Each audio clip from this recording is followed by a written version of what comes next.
वो फिजिक्स के इम्तिहान जो कि चंद दिनों में आने वाले। फर्स्ट ईयर फिजिक्स की ये किताब है। अगर देखा जाए तो 70% जो है वो कोर्स पुराना ही है। सेक्शन बी में 14 क्वेश्चन आते हैं और आपने 9 अटेम्प्ट करने हैं। तो 9 सवालात की प्रिपरेशन 9 दिन में हो सकती है। तो पेपर देने के लिए आपको थोड़ा सा स्मार्ट होना पड़ता है। दूंगा कि कौन कौन से क्वेश्चन ऐसे हैं जो शॉर्ट में नहीं आ सकते, वो लॉन्ग में। बताइए कि अब फर्स्ट ईयर के पास तो मेरे ख्याल में शायद एक फॉल बैक है कि लॉन्ग क्वेश्चंस के बारे में तालिब इल्मों सर इस वक्त बता रहे हैं नोट ये मेरा अपना आइडिया। जी बिल्कुल। जरूरी नहीं है कि मैं ये नहीं कह रहा कि पेपर में आएगा। लास्ट जो चैप्टर है कम्युनिकेशन, उसको भी मैं सिर्फ शॉर्ट के हवाले से देखूं। To let everyone know कि the subjective textbooks do contain all these pieces of information. अस्सलामु अलैकुम अजीज तालिब इल्मों, मैं डॉक्टर अमीर हैदर। आज की हमारी शख्सियत सर नाम अपना आप बताइए, शेयर करिए। जी, मेरा नाम तफसीरुल इस्लाम है। सर तफसीरुल इस्लाम साहब के साथ मौजूद हैं हम अपने पॉडकास्ट स्टूडियो में, और आज हम बात करेंगे वो फिज़िक्स के इम्तिहान जो कि चंद दिनों में आने वाले हैं। तालिब इल्म, असातिज़ा, इम्तिहानात और पर्चे का खौफ, क्या होगा, ये तमाम चीज़ें हम सब इससे गुजरते हैं। और अनकरीब मई के मंथ में कराची बोर्ड के तमाम तलबा और तालिबात ऐसे ही इमोशंस को एक्सपीरियंस करेंगे। तो हमने सोचा कि क्यों ना एक ऐसी सेशन हो, एक ऐसी बैठक हो जिसमें हम पाए के असातिज़ा के साथ वो चंद मखसूस सवालात करें, those questions which are going to help the students recoup from that fear of examination, और कुछ तैयारी भी हो सके। कुछ मुझ जैसे जड़ों से पास होने वाले तालिब इल्म भी होंगे जिनको सर बहुत अच्छी तरीके से गाइड कर पाएंगे। तो सवालात का सिलसिला शुरू करें, अगर इजाज़त हो आपकी सर। फर्स्ट ईयर फिजिक्स की ये किताब है, आप सब लोग देख रहे हैं, तो सर इसके बारे में कुछ बताइए। और पहला सवाल मेरा आपसे ये है कि पिछले बरस इम्तिहानी नताइज कुछ खातिर खा नहीं थे, और हमने देखा कि तालिब इल्मों को काफ़ी दिक्कत पेश आई। उसके बारे में आपके क्या जज्बात, क्या एहसासात, क्या आप एक्सप्लेन करेंगे? असल में देखें, पिछले साल का अगर आप देखा जाए तो फिजिक्स का कोर्स तो चेंज नहीं हुआ था, लेकिन फिर भी केमिस्ट्री, बायोलॉजी और मैथ्स और इंग्लिश 4 सब्जेक्ट्स के सिलेबस चेंज हुए। अच्छा, हमारे पास स्टूडेंट्स की अक्सरियत जो है वो 5 इयर्स और 10 इयर्स से पढ़ने की आदत होती है उनको। अब ये उनको बहुत बड़ी प्रॉब्लम ये हुई कि पिछले साल के उनके पास कोई इम्पोर्टेंट क्वेश्चंस नहीं थे।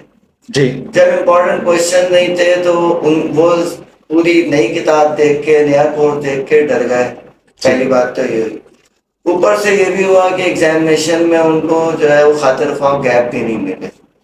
तो और ज्यादातर जो स्टूडेंट्स हैं वो प्रॉपर गाइडेंस ना मिलने की वजह से वो पेपर पैटर्न को नहीं समझ पाए, और ये ताकि मार्क्स डिस्ट्रीब्यूशन के लिहाज से अपने आंसर्स नहीं दे पाए। अच्छा, ये मार्क्स डिस्ट्रीब्यूशन जो आपने कहा, तो थोड़ा सा मैं ज़रा कंफ्यूज हो रहा हूँ कि मार्क्स डिस्ट्रीब्यूशन तो मेरे ख्याल में इवन है और या कुछ मुख्तलिफ है। देखें, असल में मैं तो अपने सब्जेक्ट फिजिक्स के बारे में बताता हूँ कि हमारे सब्जेक्ट में 3 सेक्शन होते हैं, सेक्शन ए, सेक्शन बी और सेक्शन सी।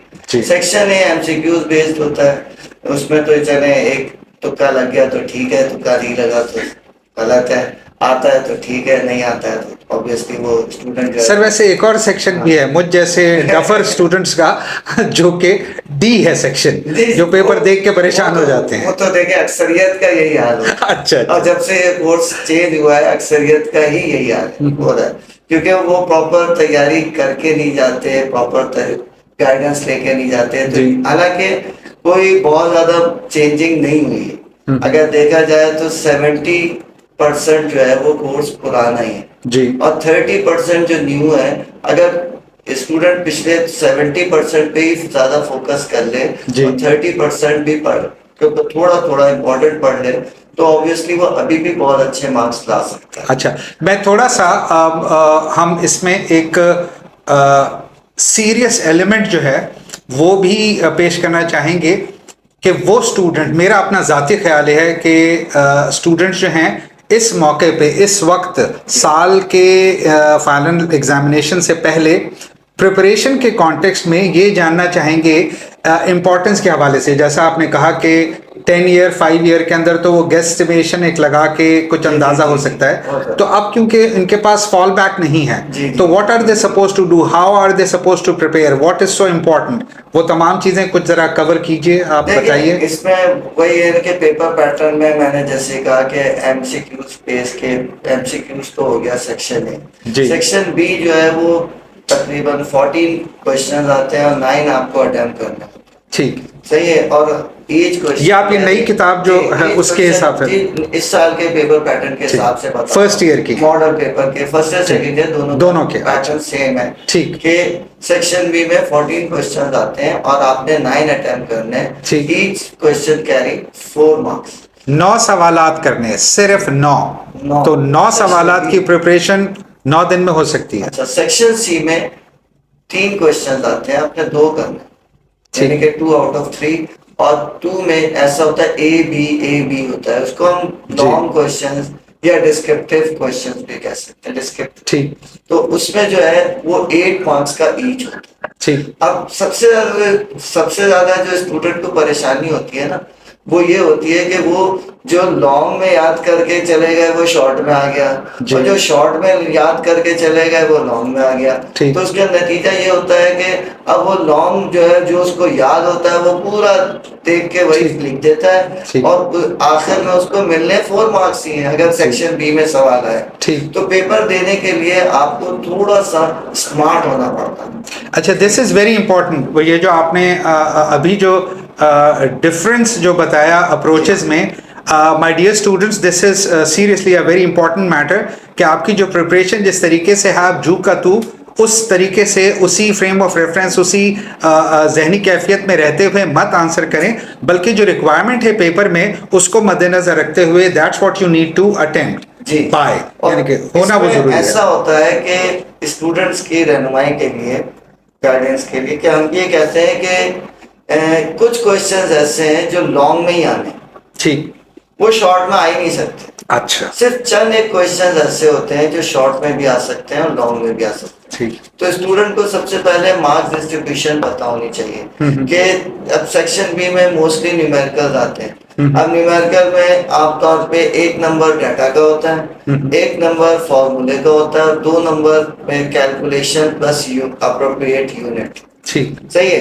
तो ये स्टूडेंट को पता होना चाहिए, लेकिन ऐसा भी नहीं है कि डाटा जो है वो सिर्फ बना के आ जाए।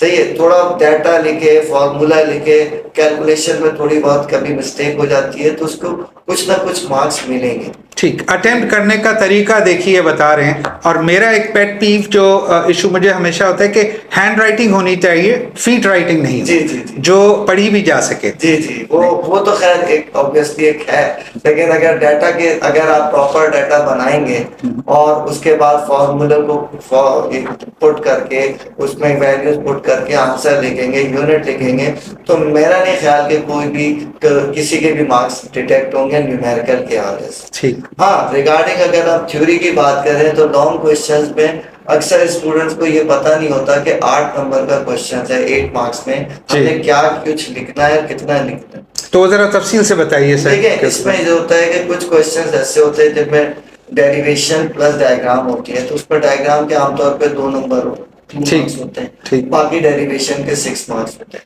अभी मैं न्यू बुक के हवाले से ये भी बता दूंगा कि कौन कौन से क्वेश्चंस ऐसे हैं जो शॉर्ट में नहीं आ सकते, वो लॉन्ग में ही आने हैं। ठीक, और कुछ क्वेश्चंस ऐसे होंगे जो थ्योरी के जो शॉर्ट में भी आ सकते हैं और लॉन्ग न्यूमेरिकल में भी। अच्छा, ठीक, एमसीक्यूज के भी बारे में बता देता हूँ कि एमसीक्यूज में साथ उनको किस पैटर्न पे चलना चाहिए, किस तरह तैयारी करनी पड़ेगी। सही। अच्छा, मुझे बताइए कि अब फर्स्ट ईयर के पास तो मेरे ख्याल में शायद एक फॉल बैक है कि जी पिछले साल जिस तरह का पेपर आया था उसको मद्देनजर रखते हुए, सेकंड ईयर वही सेम अप्रोच उसी तरीके से। फर्स्ट ईयर फिजिक्स में जो मेरा सब्जेक्ट है, इसमें फर्स्ट ईयर का फिजिक्स का पहला पेपर बनेगा ठीक। और सेकेंड ईयर फिजिक्स का लास्ट पेपर बनेगा। अच्छा, क्योंकि next year obviously second year physics भी सिलेबस चेंज हो जाएगा। ठीक, ठीक, ठीक। इस साल फर्स्ट ईयर चेंज हुआ है तो next year second year change हो जाएगा। ठीक, तो ठीक, इस ठीक। साल पहले हम फर्स्ट ईयर के बारे में करते ठीक। हैं और आप बताते हैं कि फर्स्ट ईयर चैप्टर वाइज अगर आप कुछ इम्पोर्टेंट बता सके तो। चैप्टर वाइज आपको बता देता हूँ। पहले मैं सिर्फ लॉन्ग क्वेश्चंस की बात करते हैं जो हम फिजिक्स सेक्शन सी में आते हैं, क्योंकि सेक्शन सी लॉन्ग क्वेश्चंस के बारे में तालिब इल्मों सर इस वक्त बता रहे हैं, नोट करिए जी। जैसे इसमें सेक्शन सी लॉन्ग क्वेश्चन में चैप्टर 1 है मेजरमेंट, उसमें नहीं आएगा। चैप्टर 2 में काइनेमेटिक्स है, इसमें 2 क्वेश्चंस हैं जो लॉन्ग में आ सकते हैं। एक addition of vectors by rectangular component और दूसरा है प्रोजेक्टाइल मोशन की डेरिवेशन। ये 2 क्वेश्चन अगर आप कर लें तो चैप्टर 2 काइनेमेटिक्स में आप लॉन्ग की तरफ से सेफ हो जाते हैं। इसी तरीके से चैप्टर 3 है डायनेमिक्स।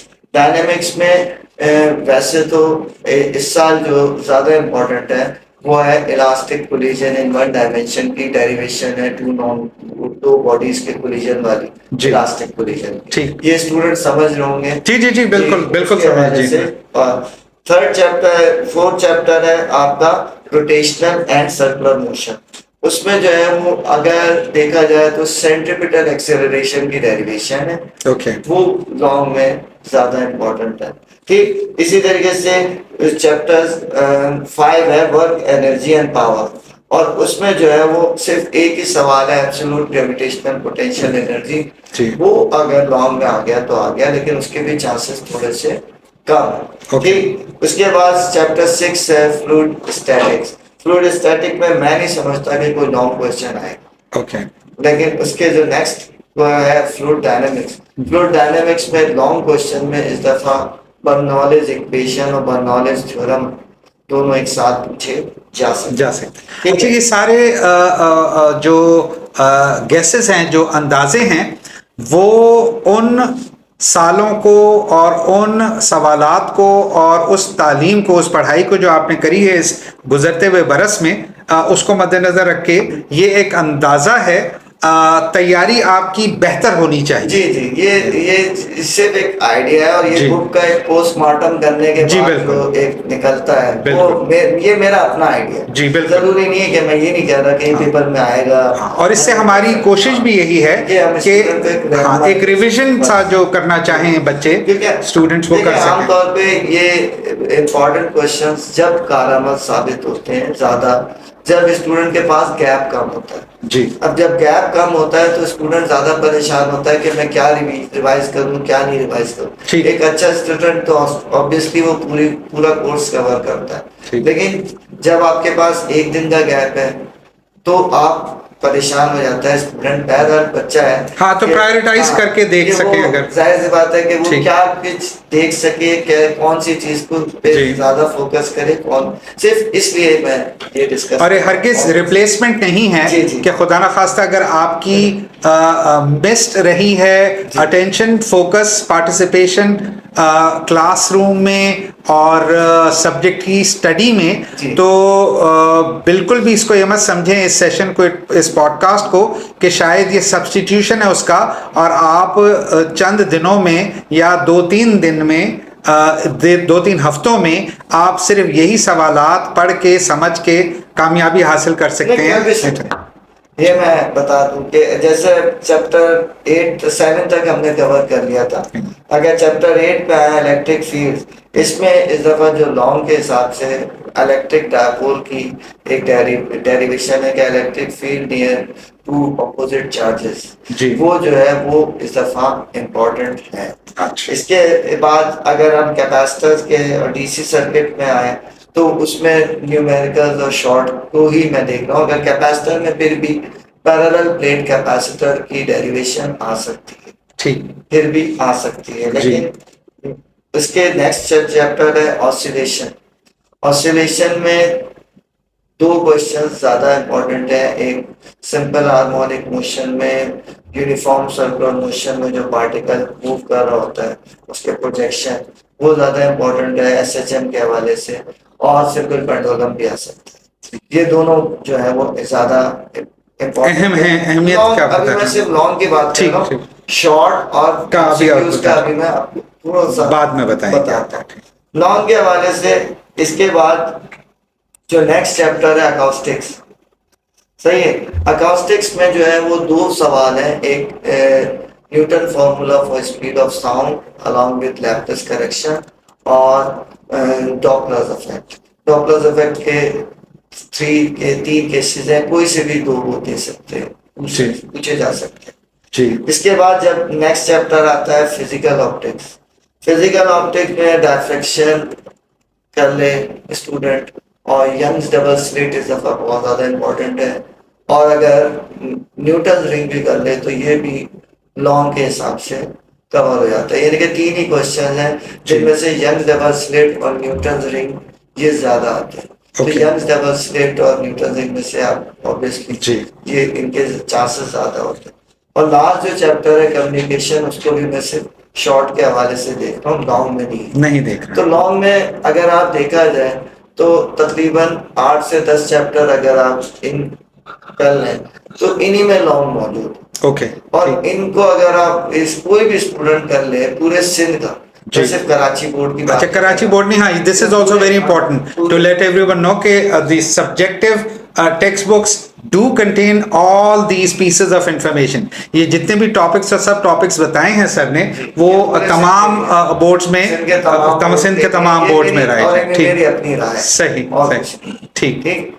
अच्छा, सेक्शन और दूसरों को भी बताइए। देखिए, एक तो मैं ये कह रहा हूँ कि अपने दोस्तों को भी बताइए कि अगर कामयाबी से हमकिनार होना है और मुस्तफीद होना है इस चीज से, तो फिर इसको जी थोड़ा सा शेयर भी करें फ्रेंड्स के साथ। बिल्कुल, इल्म जो है वो बांटने से बढ़ता है। बिल्कुल बिल्कुल। और इससे जो है वो आगे, और बल्कि शायद इसको अगर व्हेन यू शेयर, तो इफ समवन आस्क्स यू, अगर कोई पूछता भी आपसे, तो बार बार बताने पे, 3-4 बार अगर आप आगे बताते हैं इसको, तो things are going to register आपके अपने जहन में भी, तो इमोशनली भी आपकी एक प्रिपरेशन जो है इस पीरियड में होती रहेगी चीजें। अच्छा, शॉर्ट के हवाले से देखिए, शॉर्ट में न्यूमेरिकल्स भी होते हैं और थ्योरी भी होती है जी, कुछ साइंटिफिक रीजन भी होते हैं। अब मेरा स्टूडेंट को हमेशा से ये मशवरा रहता है कि अगर साइंटिफिक रीजन आप जब अटेम्प्ट करें जब आपको उसका प्रॉपर जवाब किसी से पता हो,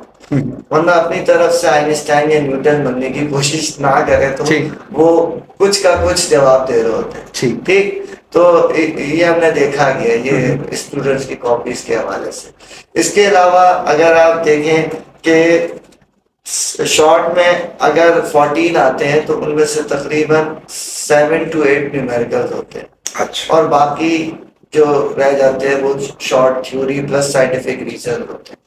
तो मैं ये कहता हूँ कि अगर आप कोई से भी 10 चैप्टर के न्यूमेरिकल्स कर लें जी, तो मेरा, और सिर्फ बुक के कर लें इस साल के हिसाब से, फर्स्ट ईयर में सिर्फ बुक के कर लें। अच्छा, ये इम्पोर्टेंट है चीज, 10 years this note is very important जी। सिर्फ बुक के कर लें, सॉल्व एग्जाम्पल्स कर लें, बुक के जो न्यूमेरिकल्स हैं वो कर लें, और 8 से 10 चैप्टर 10 चैप्टर्स के कर लें तो वो सेफ। ठीक ठीक। और एमसीक्यूज बुक में लास्ट में एमसीक्यूज दिए हैं जी। इस साल के पॉइंट ऑफ व्यू से मैं ये कहूंगा कि जो लास्ट में एमसीक्यूज दिए हैं जी, इनको जरूर सॉल्व करें। ये नोट करिए, तमाम तालिब इल्म जो हैं वो इस चीज को नोट इनको जरूर सॉल्व करें, क्योंकि ऑब्वियसली पेपर अगर बुक में कोई चीज दी भी है तो वो किस स्टूडेंट्स के लिए ही दी हुई है, और जो भी पेपर बनाए या जो भी बनाता हूँ वो इन चीजों को मद्देनजर रखें। ठीक, सही। वक्त की तंगी के बायस मैं चाहूंगा कि हम थोड़ा सा इसको अगर रैप अप करें, कोई ऐसी आप पर्ल्स ऑफ विजडम शेयर करना चाहें बच्चों के साथ, कोई ऐसी खास पॉइंट, कोई इशू, कोई ऐसी खास बात। देखिए, ये जरूर है कि अपने तौर पे हम जब भी कोई बुक चेंज हो तो स्टूडेंट को चाहिए बुक रीडिंग जरूर करें। ओके। अच्छा, ऑब्वियसली टेस्ट एडिशन होते हैं, उसमें कुछ मिस्टेक्स होती हैं, कुछ प्रिंटिंग मिस्टेक्स आ जाती हैं। ठीक ठीक। उन प्रिंटिंग मिस्टेक्स को इग्नोर करके आप किसी टीचर से पूछे कि सर बुक में ये लिखा था सही है। और तो इसका क्या मतलब, ठीक। इससे आप जितना सीखते हैं ना, तो उससे मैं नहीं समझता कि मेरे जितने स्टूडेंट्स ने आज तक बुक रीडिंग की है जी। वो सबके सब पोजीशन में है। माशाल्लाह माशाल्लाह।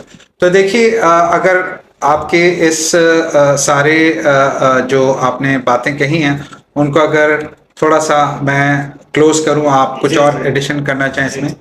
देखिए एक तो वक्त की तंगी है, और जिस वक्त ये आप पॉडकास्ट देख रहे हैं तो इसमें जो मालूमात आपको दी गई हैं वो मेन इस मकसद से दी गई हैं कि आपकी मदद हो सके, एक कॉम्प्लीमेंट करे आपके उस एफर्ट को ये podcast, so that you could identify some of the areas which need your focus, need your attention from the perspective of a teacher। और टीचर भी माशाल्लाह से कई हजार तलबा को पढ़ा चुके हैं, पढ़ाते हैं कराची बोर्ड के कॉन्टेक्स्ट में और सिंध के दूसरे बोर्ड्स के कॉन्टेक्स्ट में भी। तो अहमियत ये बनी कि एक टीचर की नज़र से आज आप तक पैगाम पहुंचा फिजिक्स के पर्चे की तैयारी, जो कि मई के तकरीबन इख्तिताम पर एंड में हो रहा है। तो ये बस आखिरी चंद दिन हैं जिसमें आप थोड़ा सा और अपने आप को फोकस करके देख सकते हैं, कर सकते हैं।